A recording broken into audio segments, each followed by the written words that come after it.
Today we're in Promontory Summit, Utah at Golden Spike National Historical Park. The first one that's going to be coming out is the Jupiter. Jupiter is a wood-burning locomotive. It is a representative of the one that was here. In fact, both of them that will be here. The other one comes at 10:30. In 1869, May 10th. The originals were scrapped out in the early 1900s. Jupiter was, the original one was scrapped out in 1906, and the Union Pacific 119 that'll come on that side track first, before it comes and meets the Jupiter here at 10:30, it'll come down. That was scrapped out in 1903, and the engine companies, the railroad got $1,000 scrapping fee for them. So the project that built and rebuilt these happened because this became a National Historic Site in 1965. 1969, they opened the doors to the Visitor Center. That used to be on the Promontory Station right there. They did not have these locomotives, and Act of Congress, they were highly encouraging the park to be able to have living history. They wanted replicas of the Jupiter and the 119 that had been here to welcome everybody to see the beginning of the railroad. The Transcontinental Railroad joined right here. So they approached Walt Disney Studios first. And Disney Studios had too much going on. Walt himself said, no, we can't take it on. However, we do have some folks that we are going to refer you to right across the way from Anaheim is Costa Mesa, California, O'Connor Engineering. They were delighted with the project. It was quite a process to get them to get the bid for it, but eventually they did. When they took on this project, there were no blueprints left anymore for these locomotives. There were no sister locomotives left. So they had to start from scratch. What they ended up doing, they did what's known as reverse engineering. And the way they did that is they had almost 500 antique old photographs from the era of these two locomotives. So they created their own blueprints with that reverse engineering process.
The attention to detail, nothing was left unturned here when they put this together. Shiny, looks new, although it's been used several times out here. And of course the pile of wood to drive the engine.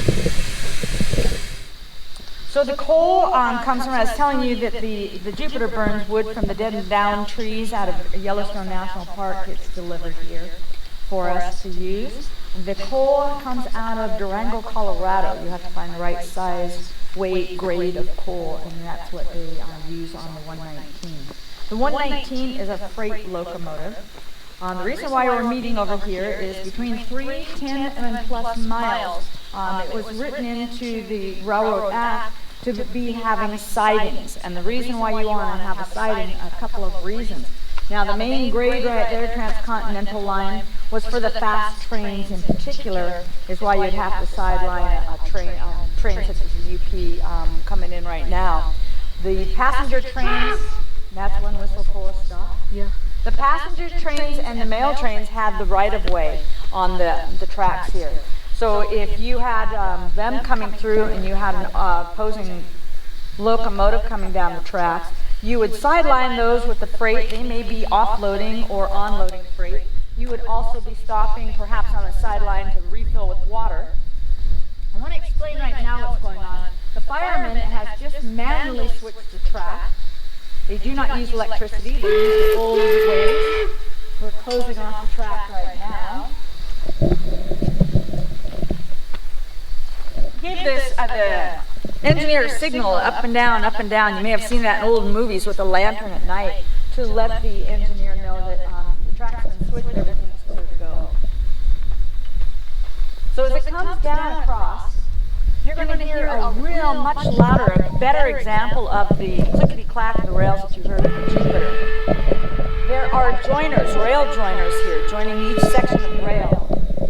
They are also known as fish plates. These particular plates got their names because fish was a French word meaning to peg or to fasten.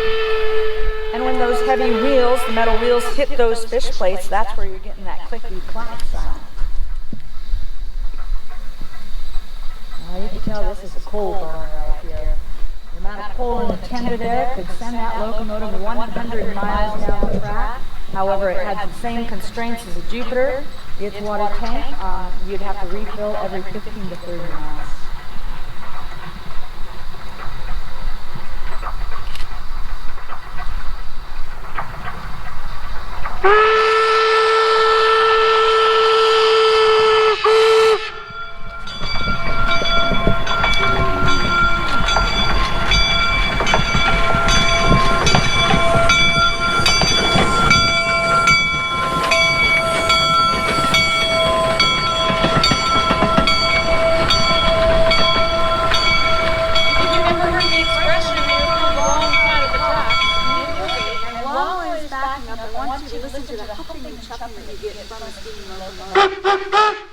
Remember the child's story of the little engine that could? That I think I said?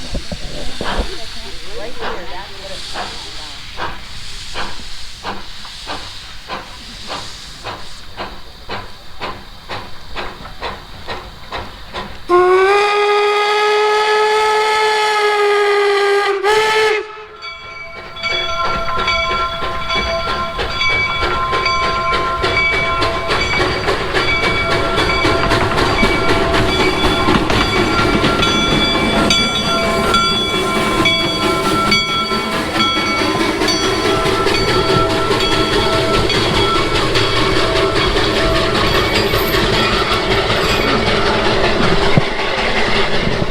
Before those 30 days were up, both railroads had determined where they were going to meet.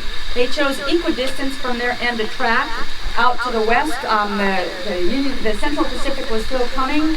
Union Pacific had reached Ogden. This was the equidistance right here, Promontory Summit. This is where it happened. No such thing as the rails meeting at Promontory Point. That was an error of history. Some reporters got that way wrong. It wasn't until 1904 when they built a track across the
like the Jupiter 119. It's got great attention to detail when they built the replica here. It's shiny and looks new, even though it's been used several times here.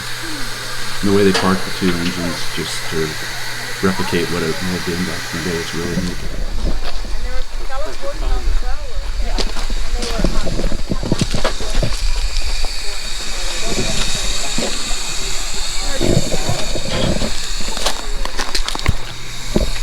It's all shiny here on the Jupiter, and the detail is the pen striping, polishing of the brass, the bright vivid colors on the engine, just simply amazing.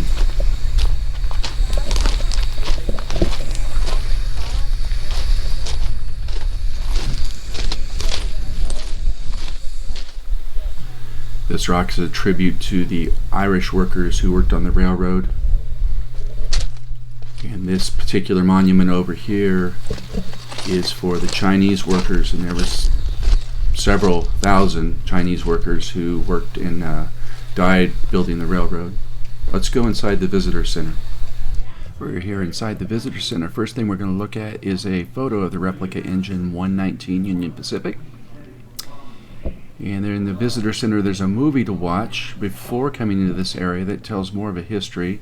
Lincoln had a vision to unite the nation, putting the two railroads together. And the labor force, they put together Chinese, Irish, put it primarily the workforce. The grade they had to go up, making the grade 2% grade to make the railroad level. And how the railroad was built with shovels and picks and dynamite sticks and all hand done. The tunneling, the trestles, the forest they had to cut down to build the trestles, it's all covered in the movie and here in the visitor center. Different towns that came up. Here's a diorama of what it may have looked like when the two trains came together. The detail on this is just really good. I've always had respect for those who could do these dioramas, because I definitely don't have the hand to be able to do such detail. They laid 10 miles of track in one day on April 28th, 1869. That was a big feat. And a painting of the two railroads coming together. On this side of the wall we have artifacts that were found in the area from building the railroad. They have bottles, playing cards. Here's a derringer. This derringer reminds me of the one that's in the game Clue. We go here to the back. This billboard has the various higher-ups that were involved with the railroad. Well, that's going to do it for today's video. If you enjoyed it, please like and subscribe, and hit that notification bell when we have future videos. Thanks for watching.